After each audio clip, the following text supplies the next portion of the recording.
Alright, coronavirus impacting schools. Wow. Do I really want to touch this one? Not literally, no, definitely not.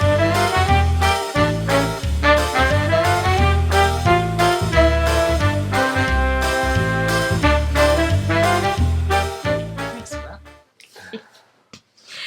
Hi everyone and welcome back to Sensible SENCO. She is here today and I have my superhero SENCO mug. Although I'm not feeling like a superhero SENCO today, I have sat through an exclusions panel and through a staff disciplinary panel today, so it's not coronavirus that's affecting me, it's just stress. Alright, coronavirus impacting schools. Wow. Do I really want to touch this one? Not literally, no, definitely not. Okay.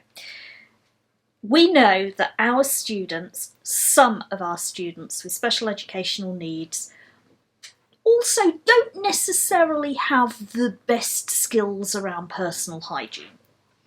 Snotty noses, sneezing, picking noses, and storing it in their socks for later. I better not go there, had I? Anyway, we know that they're not great at it. Therefore, they put us and other students at greater risk. Does that mean we should exclude them? Absolutely not. It's a great opportunity for us to teach those children some skills, some life skills. Because let's face it, they do need those life skills teaching and we don't very often get that opportunity. So this is a great chance. I saw a fantastic post on Twinkle's website. If you're not a member of Twinkle, I'm not a member, I just happen to be on their website. They have got snuffle stations which look great for early years, Key Stage 1, but actually I was thinking my Key Stage 3, Key Stage 4 classroom, I would have quite happily had a snuffle station in the corner to teach my students that those skills of hand washing, those skills of sneezing into your elbow or sneezing on a tissue and binning it and all the rest of it. And washing my hands, of course. And whilst we're on the topic of washing hands, if you follow on Twitter, you'll know there was a wonderful post yesterday, in fact. Instead of singing the birthday song twice round, because we get fed up of that one after a while, it was all the different songs that last about 20 to 25 seconds to sing whilst washing your hands, and there's a fantastic selection of songs on there. I'm going to go with I'm going to wash that man right out of my hair, but you know, there we go. The other impact of coronavirus in schools is that idea that some schools may need to close. At the moment, DfE and Public Health England are not saying that we need to close schools on a widespread basis, but where we have confirmed cases, we have got schools closing for deep cleans. A deep clean, theoretically, is only going to take 24, 48, possibly 72 hours, so we're not talking about having to provide long-term curriculum. However, in the government's contingency plans from their COBRA meeting, they were talking possibility of having to close schools for up to 2 months. So we have two problems here. First one, how on earth are we going to deliver a curriculum to our students?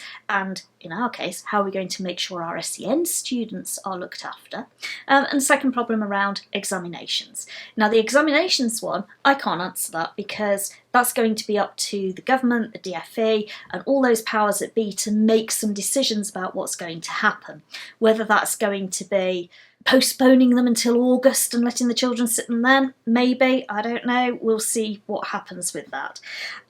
In terms of curriculum though, we've seen in other countries that that's now being delivered online, so we have Skype being used, we have Zoom meetings, we have teachers making YouTube videos, and putting those up for their students. We've seen lots and lots of technology used.